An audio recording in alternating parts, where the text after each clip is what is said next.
नमस्कार, स्वागत है आपका इंडिया की बात में। मैं अभिसार शर्मा और आज इंडिया की बात में हम चर्चा करने जा रहे हैं साल 2022 की बड़ी राजनीतिक घटनाओं की, और इसे हम 3 विषयों के अंतर्गत आपके सामने पेश करेंगे। मेरे साथ हैं भाषा और उर्मिलेश, और साथ ही कार्यक्रम में भाषा, उर्मिलेश और मैं आपको बतलाने वाले हैं कि हमारे हिसाब से खबरों की दुनिया के 3 कौन से बड़े नाम थे जिन्होंने देश की दशा और दिशा तय की। मगर अब मैं आपके सामने वो 3 विषय पेश करने वाला हूं जिसके अंतर्गत समाहित होंगी साल 2022 की तमाम घटनाएं। और वो 3 विषय कौन से हैं? विषय नंबर 1, क्या 2024 में राहुल गांधी प्रधानमंत्री नरेंद्र मोदी को चुनौती दे पाएंगे?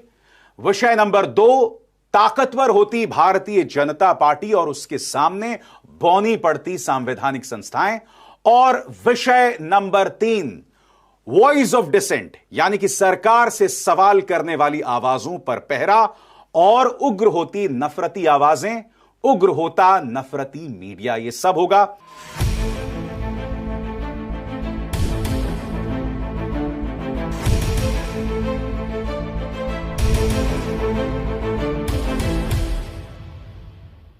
सबसे पहले हम बात करना चाहेंगे राहुल गांधी की। राहुल गांधी ने इस साल आगाज किया भारत जोड़ो यात्रा की, कांग्रेस के लिए एकमात्र उम्मीद जिसके जरिए वो बीजेपी को चुनौती दे सकें।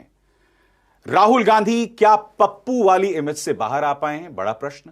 दूसरा बड़ा सवाल, क्या इसके बाद वो प्रधानमंत्री नरेंद्र मोदी को चुनौती दे पाएंगे? क्या बिखरी हुई कांग्रेस को समेट पाएंगे? ये तमाम चुनौतियां हैं। तो क्या है इस बड़े विषय का पंच? शुरुआत करना चाहेंगे हम भाषा के साथ। अभिसार, मेरा बिल्कुल साफ मानना है, जो साफ दिखाई दे रहा है कि राहुल गांधी उनके ऊपर जो थोपा गया था पप्पू वाला स्टिकर, उसे उखाड़ने में सफल हुए हैं। इसके साथ साथ जिस तरह की राजनीति चल रही है, जिस तरह से मीडिया में ध्रुवीकरण है, उस पर भी बेबाक राय रखकर एक नेता के तौर पे जिसका एक विस्तृत आइडियोलॉजी है, वो एक जनता के सामने पेश कर पाए हैं कि वे विकल्प में क्या देंगे, मोदी सरकार के विकल्प क्या है, ये पेश करने में एक कदम आगे बढ़े हैं। अभिसार, क्या है इस पे आपका पंच? इस मुद्दे पर मेरा पंच यह है भाषा कि राहुल गांधी विकल्प तभी साबित होंगे अगर जनता यह महसूस करेगी, और बहुत जरूरी होगा कि जनता के स्तर पर एक ऐसा ट्रिगर हो, एक ऐसा राजनीतिक घटनाक्रम हो जो प्रधानमंत्री नरेंद्र मोदी पर लोगों के विश्वास को कम करे। और वो तभी संभव हो पाएगा अगर कांग्रेस दमखम से पूरी विश्वसनीयता के साथ अपनी राजनीति करती है और सरकार को अन्य मुद्दों पर घेरती है, क्योंकि वो ये ना भूलें कि पूरा प्रचार तंत्र उनके खिलाफ है, पूरा मीडिया भी उनके खिलाफ है। उर्मिलेश जी, आप बताइए, क्या है इस खबर का पंच, इस मुद्दे का पंच?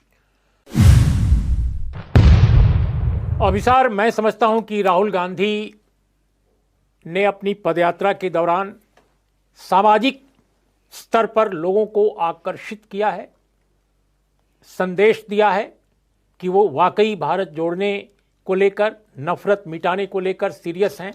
लेकिन नरेंद्र मोदी जी जैसे बड़ी ताकतवर शख्सियत का मुकाबला या उनके समक्ष विकल्प वो तभी पेश कर सकेंगे जब जितनी पॉलिटिकल पार्टी सेकुलर और लोकतांत्रिक खेमे की हैं उनको यूनाइट कर सकें और विपक्ष की एक एकजुट तस्वीर पेश करें और स्वयं उसको लीड करने की क्षमता हासिल करें, जो अभी तक नहीं दिखाई दे रही है। तो एक बात तो तय है, राहुल गांधी जिस तरह से बोलते हैं डरो मत, जिस तरह से बगैर लाग लपेट के आरएसएस पर हमला बोलते हैं, इस तरह का साहस आप भारतीय राजनीतिक परिदृश्य के किसी राजनेता में नहीं देखते। अरविंद केजरीवाल आगे आते हैं, बोलते हैं, कुछ दिनों बाद वो कॉम्प्रोमाइज करते हैं। अरे ममता बनर्जी को देखिए, ममता बनर्जी खूब लड़ी मर्दानी वाला हिसाब किताब था, मगर अब वो कहती हैं उनका तेवर ही पूरी तरह से बदल गया है। तो राहुल गांधी पूरी तरह से वेल डिफाइंड स्ट्रैटेजी के तहत काम कर रहे हैं जी। खतरा भी है उसमें, मगर उनका फोकस साफ है बिल्कुल। हाँ, और मुझे लगता है ये पूरा फोकस बनाए रखने की वजह से अभिसार कि ये सारे मुद्दे जमीन पर उतरे हैं। जैसे मान लीजिए लाल किले पे जो उनका भाषण था, जिसमें उन्होंने सीधे सीधे मीडिया से शुरू करके कॉर्पोरेट पर गए और फिर नफरत पर आए। तो ये उनकी एक विचारधारा है, ये उनका एक एनालिसिस है जिससे आप सहमत हो असहमत हो, लेकिन वो बहुत स्पष्ट है कि नफरत नफरत नफरत कौन फैला रहे हैं, और साथ ही साथ उनका यह कहना कि वो नफरत के बाजार में मोहब्बत की दुकान खोल रहे हैं। ये सारी जो चीजें हैं वो कॉर्पोरेट लूट पर भी सवाल उठा रहे हैं, आरएसएस पर सवाल उठा रहे हैं, और सबसे बड़ी बात वे जो बुनियादी सवाल है बेरोजगारी का, उसे सामने रख रहे हैं। और मुझे लगता है कन्याकुमारी से लेकर दिल्ली तक की जो यात्रा है उसने ये दिखाया है, जिस तरह से उत्साह भी लोगों में है, आप उससे सहमत हो असहमत हो, कश्मीर में कम से कम पॉलिटिकल पार्टी साथ आ रही हैं, जो अपने आप में अभूतपूर्व है। अगर वैसा होता है, उससे एक चीज लगती है कि वह राजनीति में अपना मुद्दा और एजेंडा कि इस पर ही पॉलिटिक्स होनी चाहिए, क्योंकि हम देख रहे हैं कि कर्नाटक में वापस नफरत की पॉलिटिक्स शुरू हो गई बहुत जोरों से। तो इसमें बहुत जरूरी है कि राहुल गांधी कॉर्पोरेट लूट को निशाना बनाते हुए, ध्यान रखिए, वो बार बार बोलते हैं कि दो घराने हैं, और उसकी एक वजह भी है भाषा, हम ये ना भूलें कि राहुल गांधी के खिलाफ जो कॉर्पोरेट साजिश है, उसकी जो साजिश रची गई थी साल 2010 में, जब उन्होंने नियामगिरी पहाड़ियों में जो बॉक्साइट माइनिंग को लेकर वेदांत समूह आया था, और उस वक्त वो आदिवासियों के साथ खड़े हुए थे, तो उसी वक्त तमाम औद्योगिक घरानों में एक डर बैठ गया था कि अरे कहीं ये व्यक्ति इंडस्ट्रियलाइजेशन के खिलाफ तो नहीं है, और तब एक साजिश रची गई थी, वो पप्पू वाला इमेज बनाया गया था। मगर मैं एक चीज देख रहा हूं यहां पर उर्मिलेश जी, राहुल गांधी के खिलाफ जो दुष्प्रचार होता है वो साल के, आप पूरे साल में देखिए, स्मृति ईरानी संसद में खड़े होकर झूठ बोलती हैं, बोलते हैं कि राहुल गांधी ने दुनिया भर के लोगों से कहा कि तुम आओ और भारत में महिलाओं का रेप करो, जबकि हम उस भाषण को साफ तौर पर जानते हैं। झारखंड में उन्होंने कहा था कि प्रधानमंत्री कहते हैं मेक इन इंडिया, मगर जो महिलाओं की सुरक्षा को लेकर हालात रेप इन इंडिया जैसे हो रहे हैं, तो उसको लेकर दुष्प्रचार। फिर हाल ही में यात्रा को लेकर दुष्प्रचार, उनकी सबसे बड़ी चुनौती है उस दुष्प्रचार से लड़ना। बिल्कुल, और देखिए, अफवाह, दुष्प्रचार, षड्यंत्र, ये सब जो हथकंडे हैं, उसको अंग्रेजी में आजकल टूल किट कहा जाता है, तो ये वैसे बीजेपी का फेवरेट वर्ड है, यहाँ बहुत फेवरेट वर्ड है। तो ये जो टूल किट है, ये दरअसल आरएसएस और उसका जो राजनीतिक फ्रंट है भारतीय जनता पार्टी, इसका बहुत आजमाया हुआ ये फार्मूला रहा है, और आज से नहीं, बरसों बरस से हम सब ने देखा है, छात्र जीवन में भी देखा है, बाद में भी देखा है। लेकिन मैं दरअसल अभिसार, आप लोगों ने जो अभी चर्चा की उसमें मैं एक हस्तक्षेप करना चाहूँगा कि देखिए, राहुल गांधी इस पूरे षड्यंत्र को, या जो भी तंत्र इनका है, इसको तभी एक्सपोज कर पाएंगे, तभी काउंटर कर पाएंगे, जब वो ये जो गुडविल बना रहे हैं, अब बनी है, वाकई उनमें लोग देख रहे हैं एक विकल्प कि अरे ये आदमी कुछ कर सकता है। लेकिन विकल्प को देखना और विकल्प बनना, दोनों में फर्क है। देखिए, मैं आपको बताऊं, उत्तर प्रदेश, बिहार, मध्य प्रदेश, महाराष्ट्र, बंगाल, ये तमिलनाडु इसलिए मैं छोड़ रहा हूं कि वहां तो ऑलरेडी बीजेपी वहां है ही नहीं है, लेकिन ये जो सूबे देश के हैं, ये भारत की लोकसभा का सबसे बड़ा हिस्सा बनाते हैं सीटों के हिसाब से। इन प्रदेशों में महाराष्ट्र को छोड़ दिया जाए, जहां जूनियर पार्टनर कांग्रेस है, इसके अलावा कहीं भी कांग्रेस पार्टी मजबूत नहीं है। बिहार में भी वो तीसरे नंबर की पार्टी है गठबंधन में। मेरी ये चिंता है कि अगर कांग्रेस पार्टी अपने को राष्ट्रीय विकल्प के रूप में पेश कर रही है, अपने नेता की अगुवाई में मोदी जी के विरुद्ध एक सार्थक विकल्प निर्माण की बात कर रही है, तो इन स्टेट्स में उसकी क्या पहल है? यूपी में वो जा नहीं रहे, केवल 3 जिलों में जा रहे हैं, और माफ कीजिएगा, केवल पदयात्रा से संगठन नहीं बन जाता, गुडविल बनती है, आकर्षण आपके लिए पैदा होता है, आपकी बातों में लोगों को यकीन पैदा होता है। लेकिन संगठन एक अलग चीज है, और भारतीय जनता पार्टी और आरएसएस संगठन में यकीन करने वाले संगठन है। कांग्रेस संगठन के बारे में बिल्कुल गोल है, आज तक पिछले 20 साल से मैं देख रहा हूं। तो मुझे ये लगता है कि इन स्टेट्स में जब तक वो अपने एलाई के तौर पे सेकुलर डेमोक्रेटिक फोर्सेज नहीं चुनते, उन पर यकीन नहीं करते, वो एलाई कैसे, मुश्किल होगा। मैं कह रहा हूं, सुनिए, वो एलाई बनेगा कैसे? आप देखिए ना, वो उत्तर प्रदेश में जा रहे हैं, और उससे पहले ही अखिलेश यादव ये कह देते हैं कि बीजेपी और कांग्रेस में कोई फर्क नहीं है। और अखिलेश के बयान के पीछे की भी राजनीति को समझिए।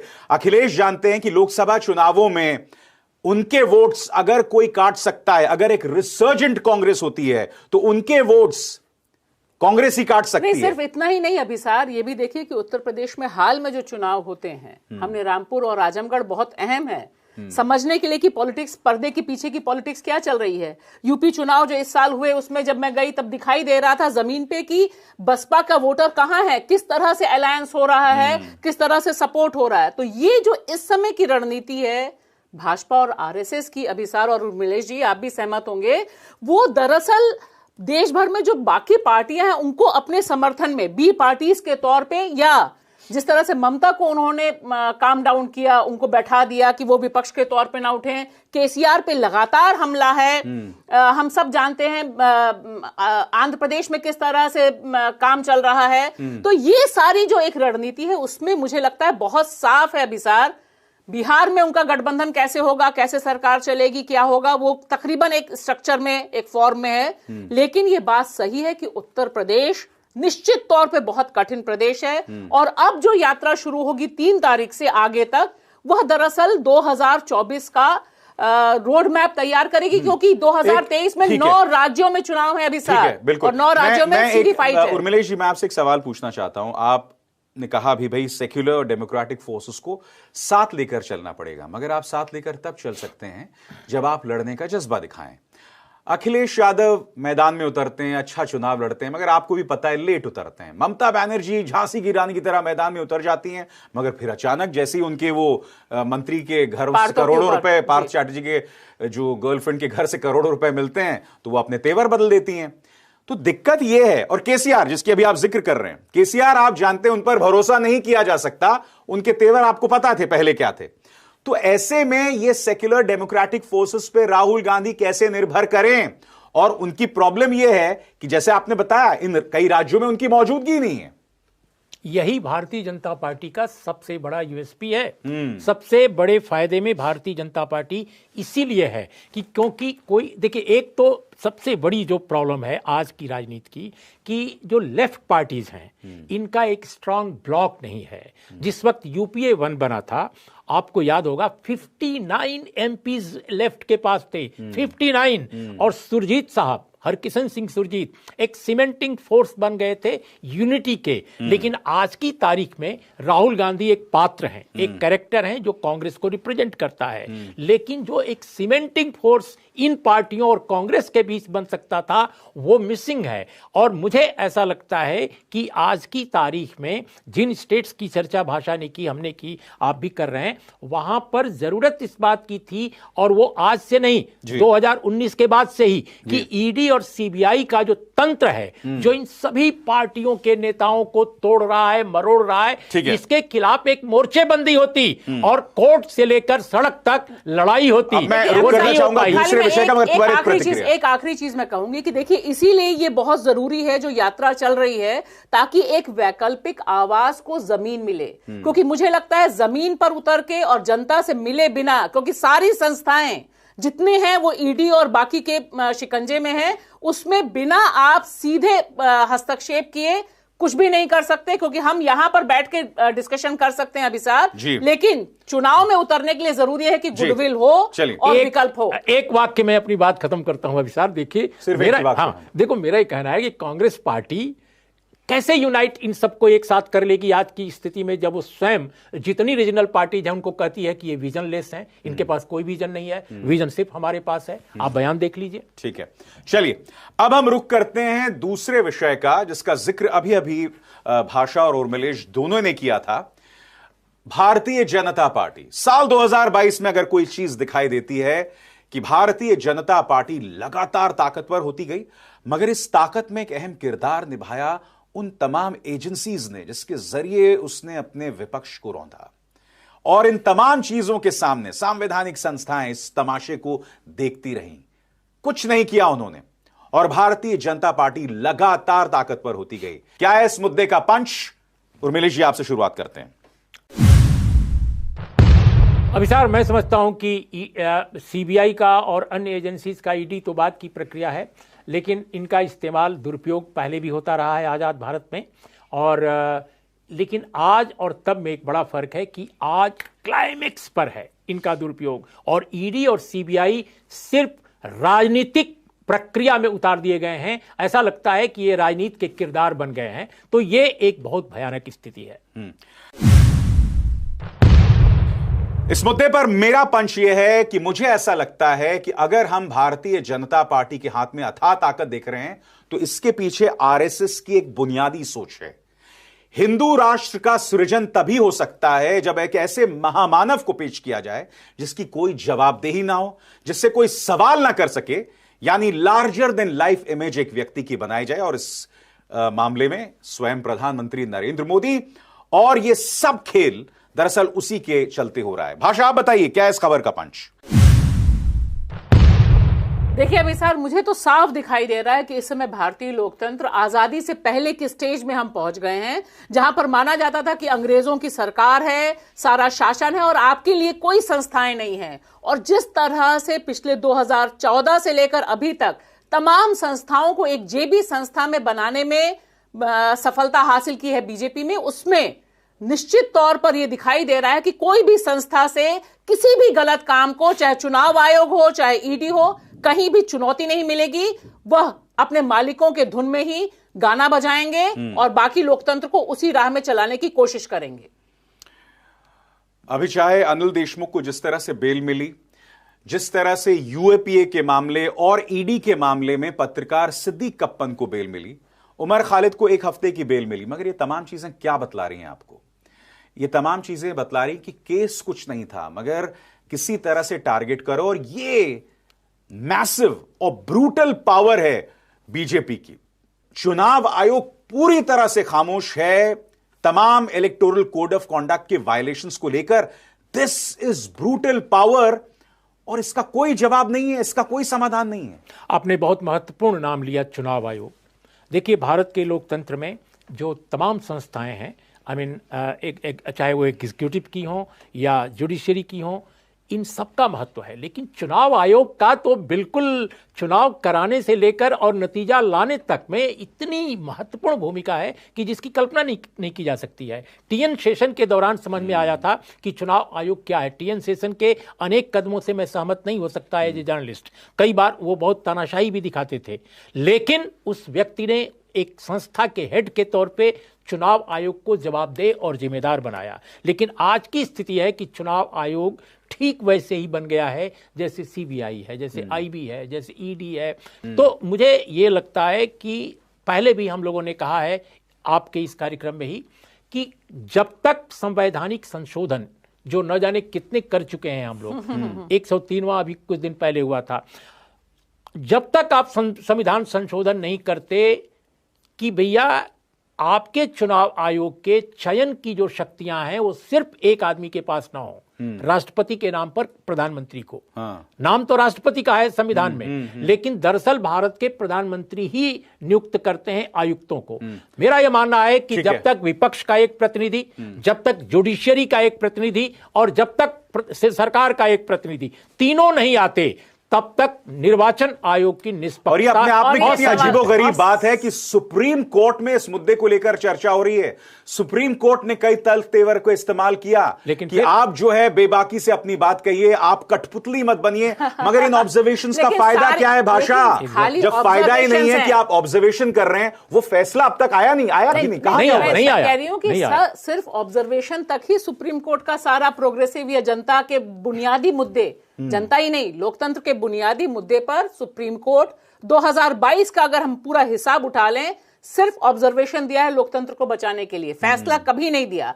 और अभी देखिए चुनाव आयोग की बात है, हम सब देख रहे हैं कि अब माइग्रेंट वर्कर्स को इंक्लूड करने की बात है, यानी जो प्रवासी मजदूर हैं वो वहीं से वहीं वोट दे सकेंगे। यानी बड़े पैमाने पर जो डेमोग्राफिक चेंज है उसे अपने पक्ष में भाजपा करने पर, क्योंकि ये 2023 9 राज्यों में चुनाव है अभिसार, और हम 2022 में ना भूलें कि महाराष्ट्र में क्या हुआ था।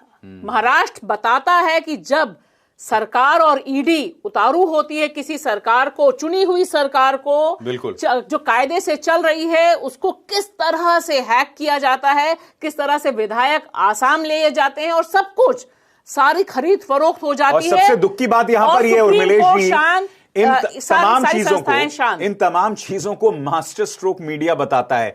प्रवर्तन निदेशालय का जो किरदार है, संजय मिश्रा का जो किरदार है, मेरे ख्याल से इस पर एक लंबी गहन चर्चा की जरूरत है। और जब भी यह निजाम बदलेगा तो इन लोगों को जवाबदेह बनाना पड़ेगा। अब ईडी के जरिए देखिए, अनिल देशमुख इतने दिनों तक जेल में रहे, ठीक है, अब जो उसके बाद आप देखिए उसी तरह से अभी नवाब सिद्दीकी जो हैं वो जेल में हैं, सत्येंद्र जैन वो जेल में हैं। और इन सब में समानता यह है कि आपको टारगेट करना है अपने विपक्ष को। ये ईडी नहीं है, ये सुपारी लेने वाले पेशेवर हत्यारे जैसे किरदार निभा रहे हैं। देखिए, ये इसीलिए है कि हमारी जो संवैधानिकता है, जैसे हमने शुरू में ही आपने चर्चा की थी कि संवैधानिकता हमारी खत्म की जा रही है। हमारा संविधान कागज में बंद है, वो केवल शब्द रह गया है, उसकी कोई अर्थवत्ता नहीं रह गई है। और एग्जीक्यूट करने का जो तौर तरीका है वो बिल्कुल तानाशाही, बिल्कुल तानाशाही। और बिल्कुल आपने सही कहा कि आरएसएस को एक राजा की जरूरत है। वो ये चाहते हैं कि एक ऐसा व्यक्ति ऊपर हो जो जिसके आदेश पर पूरा देश चले, लोक के आदेश पर देश ना चले, लोक नहीं, केवल एक व्यक्ति। और ये जो स्थितियां हैं उसमें जो संस्थाएं हमारी हैं वो बिल्कुल एक आदमी के प्रति जवाबदेह हैं, संविधान के प्रति जवाबदेह बिल्कुल नहीं है।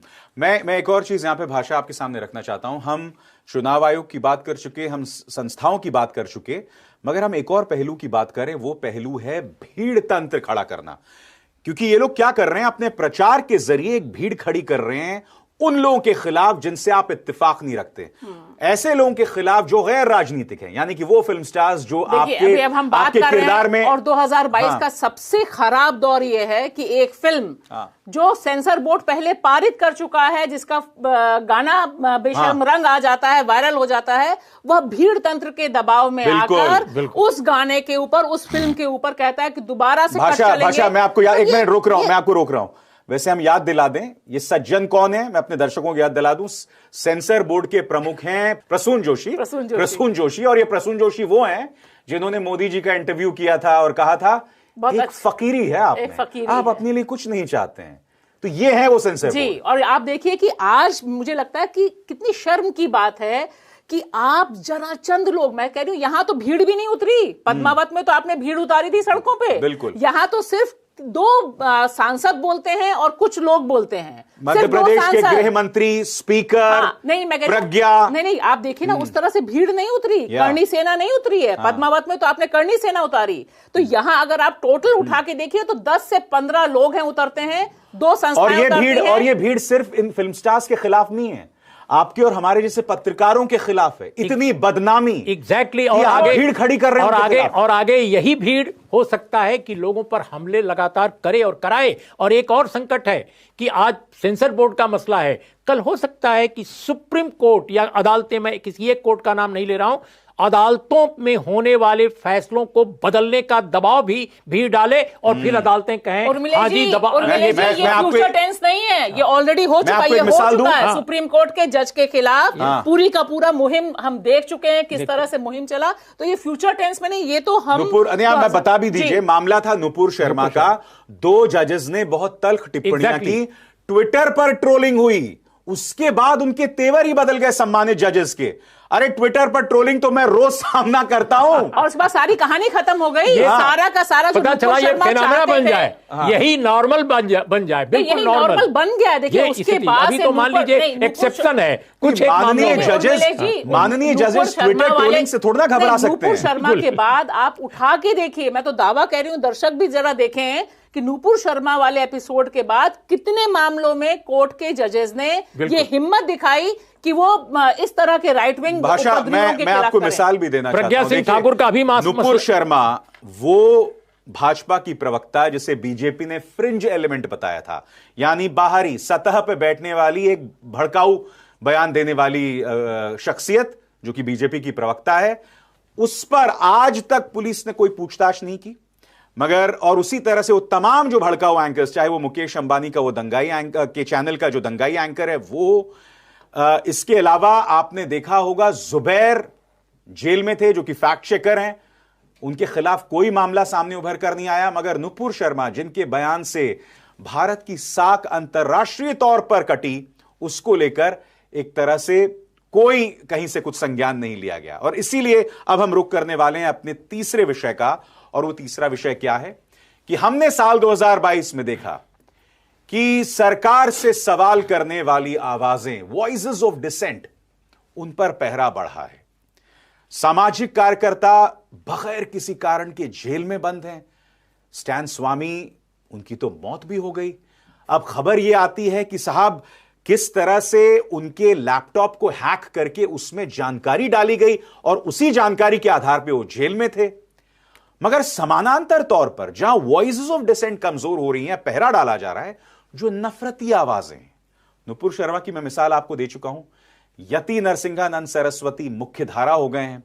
इसके अलावा कपिल मिश्रा जैसे प्रवक्ता हैं, भाजपा के नेता हैं, भड़काऊ बयान देते रहते हैं। यानी कि जो नफरती आवाजें हैं वो साल 2022 में मजबूत हुई हैं। क्या है इस खबर का पंच? भाषा आप बताएं।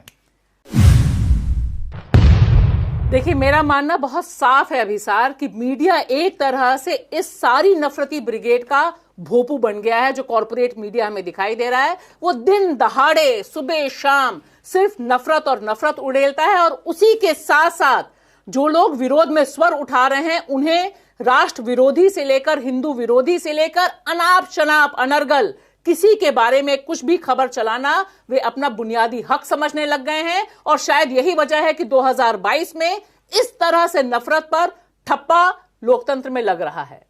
अभिसार, क्या है इस पे आपका पंच? इस मुद्दे पर मेरा पंच यह है भाषा कि कहीं ना कहीं अदालतों ने हमें मायूस किया है। अदालतों को सुओ मोटो इस नफरत पर कार्रवाई करनी चाहिए, खासकर तब जब मीडिया उसे फैला रहा हो।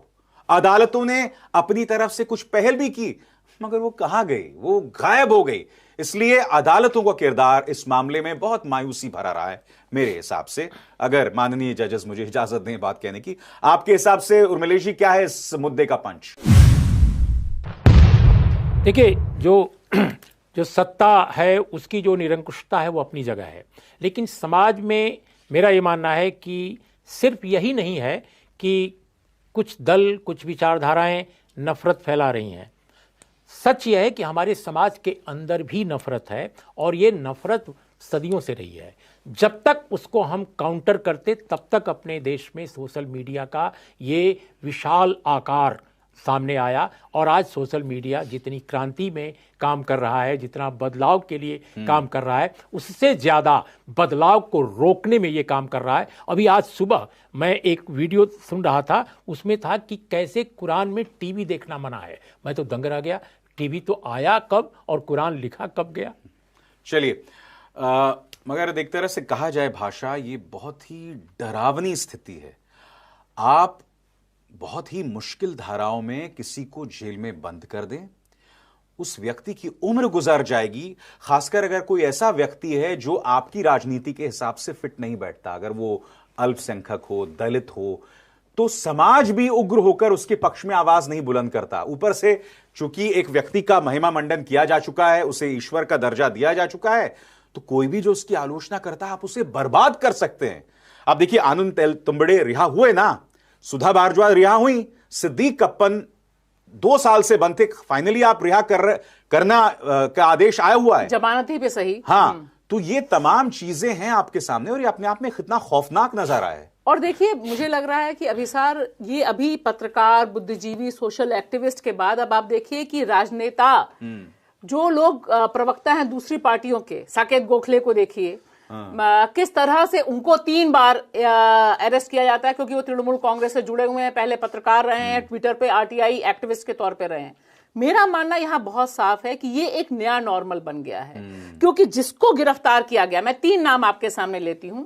उमर खालिद के बारे में सब लोग जानते हैं। उमर खालिद को किस तरह से एक दानव चेहरा बना के अभी भी चुनाव में इस्तेमाल होता है, टुकड़े टुकड़े गैंग उनके साथ जोड़ा जाता है, अभी भी होता है।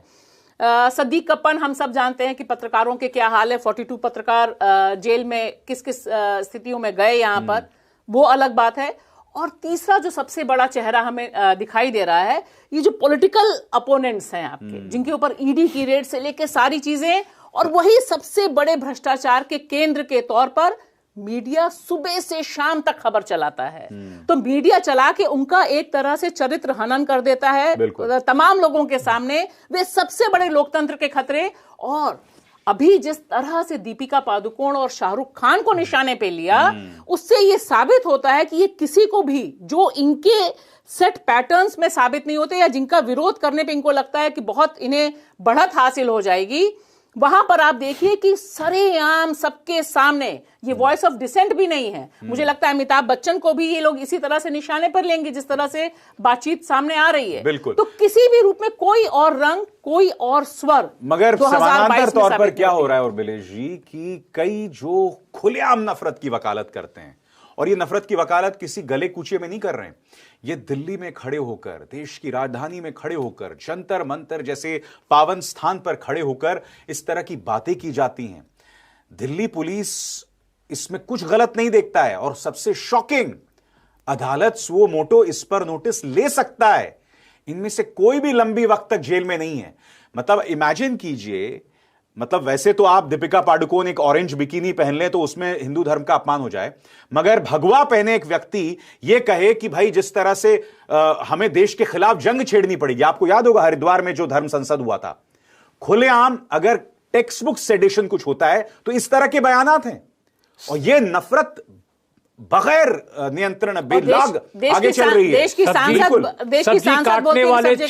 सब्जी काटने वाले छुरे को इस तरह तेज करो कि और काम आ जाए। मैंने इस तरह की बात करने वाले लोग वो भी तो भगवा पहने हैं, सांसद हैं, सांसद नहीं, और काम नहीं, वो सीधे सीधे बोलते हैं। हालांकि मैं बता दूं, मुझे उनसे यही उम्मीद थी क्योंकि वो आतंकवाद की घटनाओं में भी आरोपी हैं। ये बातें हमारे मोदी जी ने कहा था कि मैं दिल से उन्हें माफ नहीं कर पाऊंगा। मैं नहीं जानता हूं और कैसे माफ कर, और टिकट मिल गया, तो देखिए आप जो दोनों लोग आप लोग चर्चा कर रहे हैं, देखिए इसमें मेरा ये सोच है कि जो राजनीतिक सत्ता है उसके पीछे बहुत बड़ी सांगठनिक सत्ता है, और वो जो सांगठनिक सत्ता है, जो बात कर रहे हैं ना कि चरित्र हनन का अभियान चलता है, पहले उमर खालिद को टुकड़े टुकड़े गैंग का बताया जाता है, पहले उनको राक्षस बताया जाता है, पहले उनको देशद्रोही बताया जाता है, और फिर उनके खिलाफ यूएपीए आ जाता है।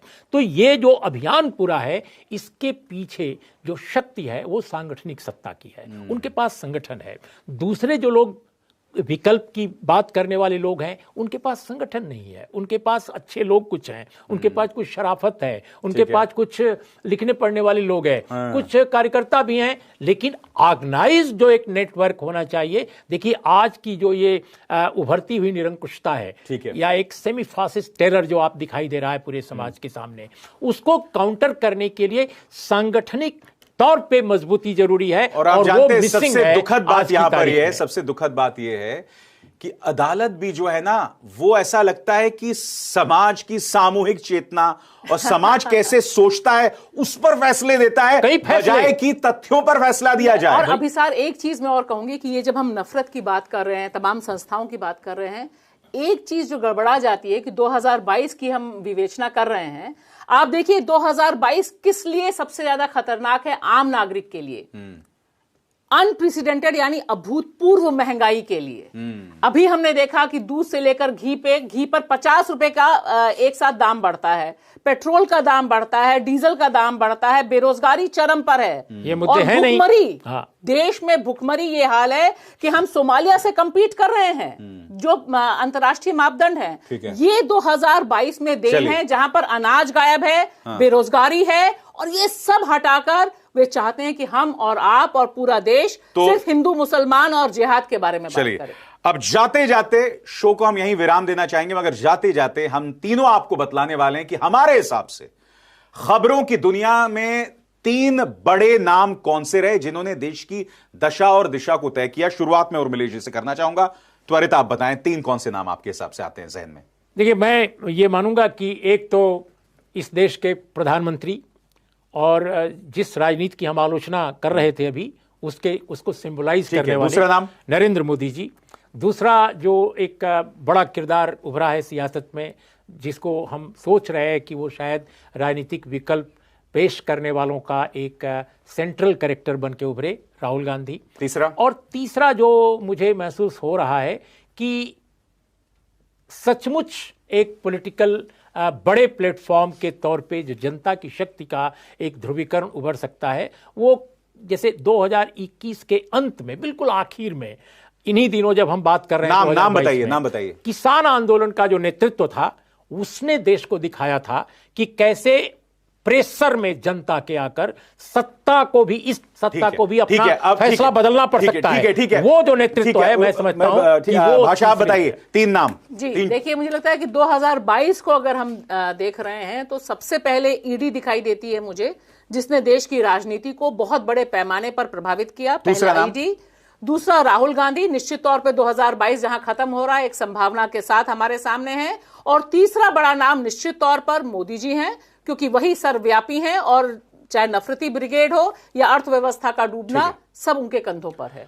और मेरे हिसाब से 3 जो बड़े नाम जिन्होंने देश की दशा और दिशा को तय किया 2022 में, या तय करने की काबिलियत रखते थे, यकीनन प्रधानमंत्री नरेंद्र मोदी न्यूमेरो उनो, कोई चुनौती नहीं है फिलहाल उन्हें, और इसीलिए दूसरे नंबर पर राहुल गांधी हैं, जो तमाम प्रतिकूल हालात में उन्हें चुनौती देने की कोशिश कर रहे हैं। और तीसरा नाम आपको चौंकाएगा, मगर कम से कम थोड़ी सी हिम्मत दिखाई देती है जब सुप्रीम कोर्ट जो है वो चुनाव आयोग पर सवाल करता है, वो मीडिया में जो नफरत चल रही है उस पर सवाल करता है। इससे मुझे उम्मीद की एक हल्की सी किरण दिखाई देती है। हालांकि सुप्रीम कोर्ट को अब भी बहुत कुछ करने की जरूरत है सुओ मोटो कई मामलों में, मगर इसलिए यह मेरा तीसरा नाम होगा खबरों की दुनिया में। बहुत बहुत शुक्रिया उर्मिलेश जी और भाषा, आप सबको साल 2022 में उम्मीद करता हूं आपका अच्छा गुजरा होगा और 2023 शानदार रहे। अभी से आप सबको हैप्पी न्यू ईयर, नमस्कार।